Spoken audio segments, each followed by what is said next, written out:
Olá, amigos do YouTube, amigos do Facebook, e hoje nós vamos continuar aí os estudos no livro de Daniel.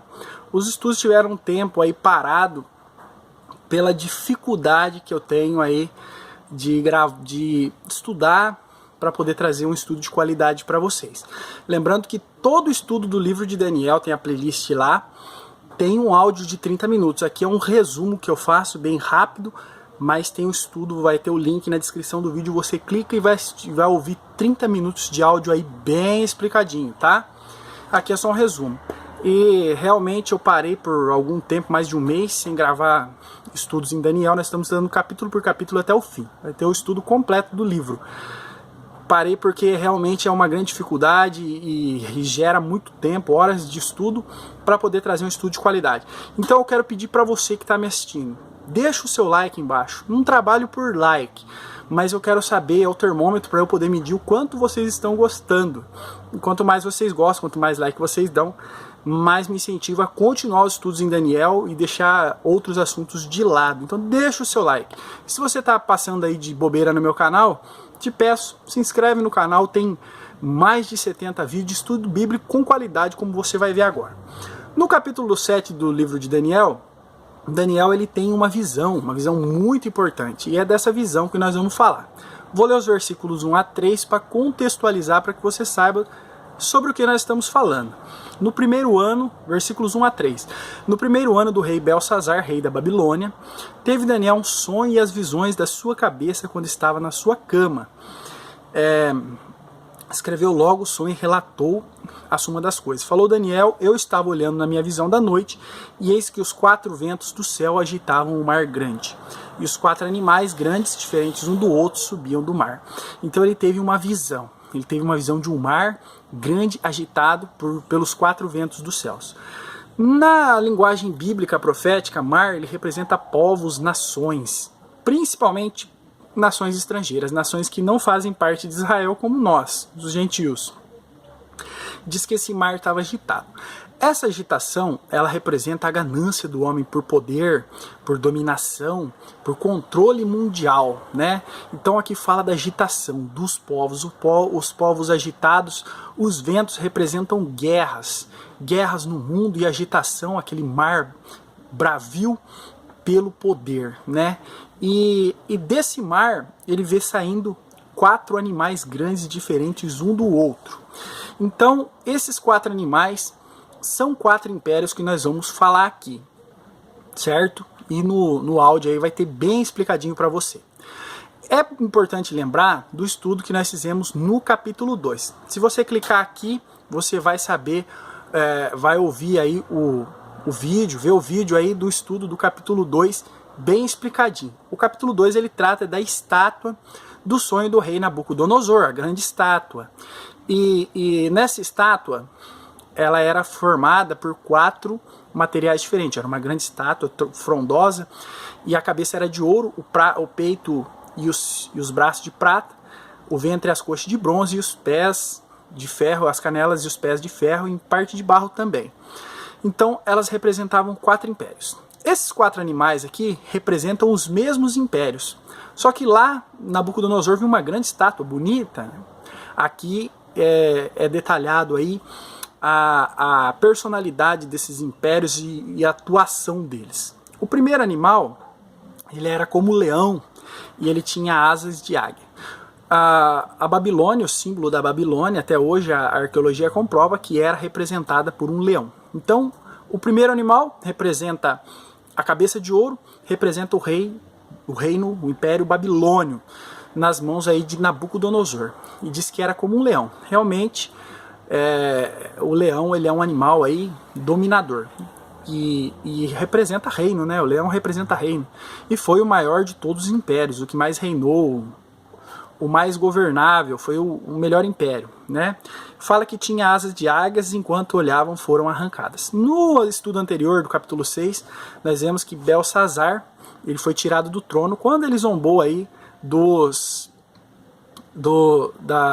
utensílios sagrados da casa de Deus. Ele zombou, nós vemos dedos escrevendo na parede, e o que acontece com ele,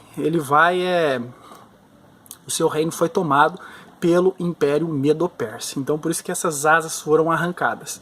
E aqui também que fala que foi posto em pé um coração de homem.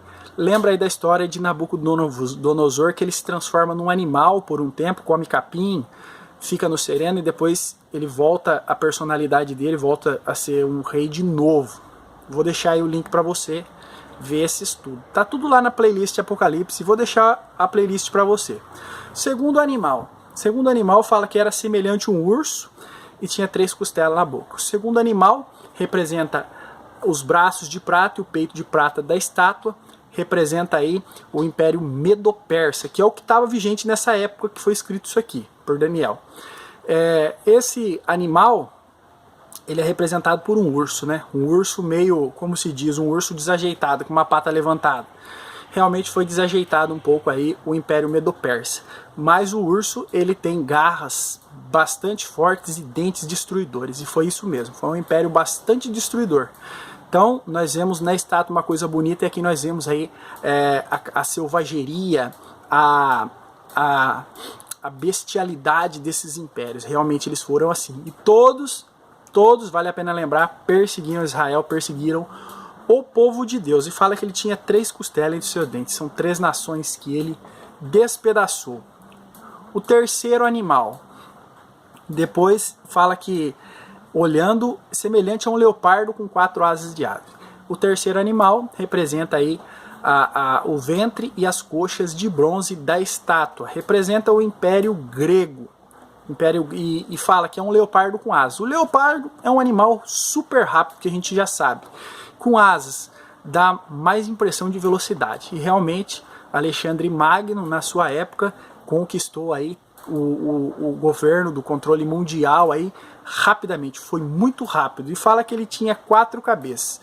Quando ele morreu, o Alexandre Magno, 4 generais tomaram o poder. Foi Lisímaco, Cassandro, Seleuco e Ptolomeu, representando as 4 cabeças aí do leopardo, representando o Império Grego. E depois que se dividiu aí, perdeu a força, um general brigou com o outro e acabaram perdendo o poder para o quarto animal. O quarto animal ele se encontra no versículo 7 e fala assim que o quarto animal ele era terrível e espantoso, ele era muito forte, tinha dentes de ferro, versículo 7.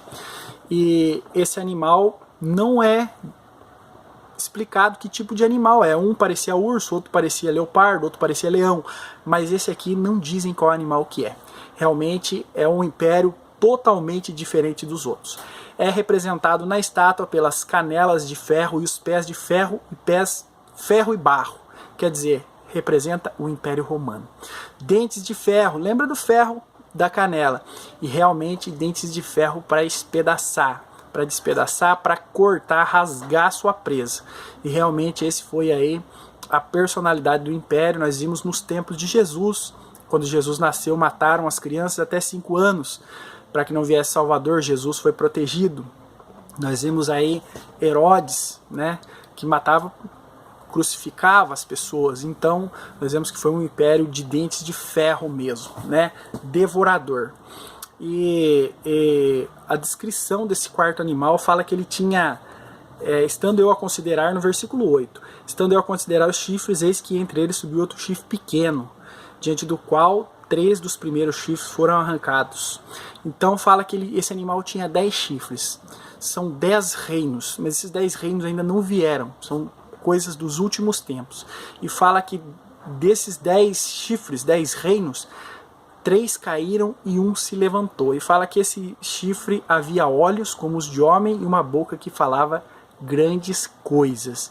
Então aqui a representação é do anticristo. Quando eu falo aqui no meu canal que eu falo que o anticristo tem que vir da Europa, que eu falo que o anticristo tem que vir de Roma, é por causa disso. Nós vemos que o quarto animal representa o Império Romano. E nós vemos que esse quarto animal é o que tem o chifre, que representa o anticristo. Em Apocalipse, no capítulo 13, versículos 5 e 6, você vai ver que aqui como ele fala assim, ó, havia olhos como os de homem e uma boca que falava grandes coisas. E nós vemos no Apocalipse 13, versículos 5 e 6, que o anticristo ele falava grandes coisas, falava grandiosamente, grandes blasfêmias contra Deus. Então tá aí o motivo de eu acreditar que o anticristo não é o Donald Trump, nem o genro dele, mas que vem da Europa, vem lá de Roma, porque é o último império que precisa de ser derrubado.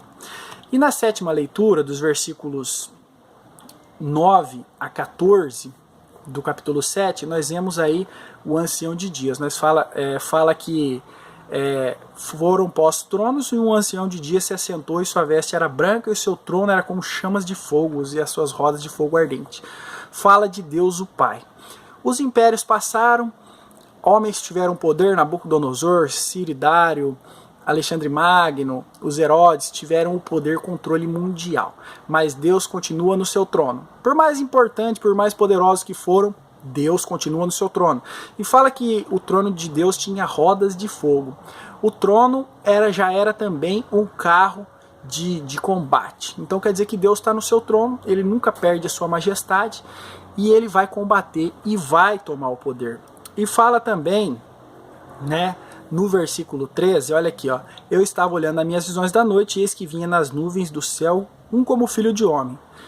E no versículo 14, e foi-lhe dado o domínio, a honra e o reino para que todos os povos, nações e línguas o servissem.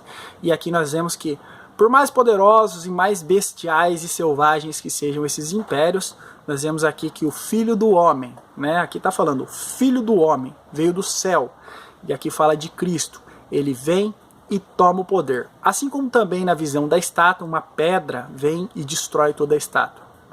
Por mais poderosos que sejam os impérios que passem, por mais poderoso que seja esse império que ainda vai vir do anticristo, mas o reino pertence a Deus. Deus sempre esteve no trono e nunca deixou de reinar.